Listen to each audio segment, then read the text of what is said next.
బాగా మీకు బాగా మిమ్మల్ని నిజం చాలామంది ఇన్స్పైర్ తీసుకున్నారు నిజమే.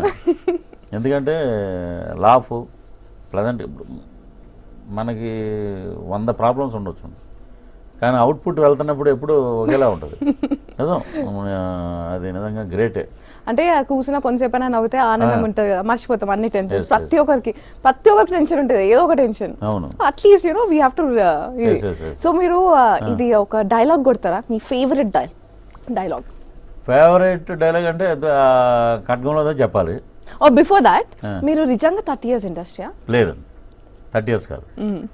మళ్ళీ అసలు కాన్సెప్ట్ ఎందుకు వచ్చింది మళ్ళీ 30 years? 94లో వచ్చి షూటింగ్స్ చేశాను. మదర్ చనిపోయాక బ్యాక్ వెళ్ళిపోయాను. అగైన్ నేను వచ్చింది 98 ఎండింగ్, మేబీ 99. ఇంకా అప్పటి నుంచి ఇక్కడ ఉన్నాను. ఆ 30 years డైలాగ్ అనేది ఎలా వచ్చిందంటే, ఒక హీరో ఇంకొక హీరో సెటిల్ అయిపోయిన హీరోని డామినేట్ చేసి ఇంకో హీరో రావాలి. సో ఏం పెడితే బాగుంటుంది అని చెప్పి డైరెక్టర్ గారు ఆలోచిస్తున్నారు అన్నమాట. ఆలోచిస్తుంటే 30 years అని అంటే ఎలా ఉంటుంది అని, 30 years అమ్మ ఇక్కడ, వీడికి డైలాగ్ చెప్పడం రాదు, బట్ ఆ ఇన్ఫ్లుయెన్స్ తోటి హీరో అయిపోయి ఉన్నాడు. 30 ఏళ్ళ నుంచి ఇక్కడ సెటిల్ అయిపోయి కూర్చున్నాడు, ఇంకోళ్ళని రానివ్వట్ల.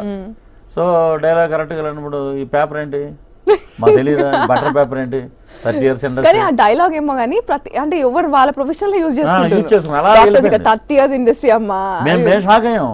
యూరోప్లో వెంకటేష్ బాబు మేమందరం నమో వెంకటేష్ షూటింగ్ దిగి కింద దిగి పాస్పోర్ట్ అక్కడ ఇచ్చి ఇమిగ్రేషన్ సిగ్నేచర్ తీసుకునేటప్పుడు యువర్ 30 years ఇండస్ట్రీ అన్నారు.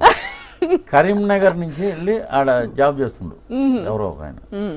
అలాగా ఇప్పుడు అంటే ఇప్పుడు ఆ డైలాగ్ ఇప్పుడు వేరే మూవీస్ లో కూడా ఇట్లా పెట్టేస్తుంది, అంటే మీకు సూట్ అయిపోయింది అనమాట. అది బ్రాండ్ అయిపోయింది. 30 years అంటే బ్రాండ్. ఎంత లక్కీ కదా మీరు. ఇప్పుడు శుభలాగ్ సుధాకర్, ఇప్పుడు చాలా మంది, నేను బంజారాహిల్స్లో ఉంటాను,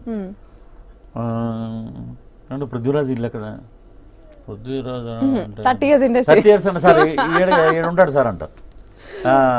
ఏడకెళ్ళి ఎవరు కావాలి మీకు, 30 years ఇండస్ట్రీ, మంచిగా ఉన్నాడు, ఏడే ఉంటాడు ఉంటాడు అంటే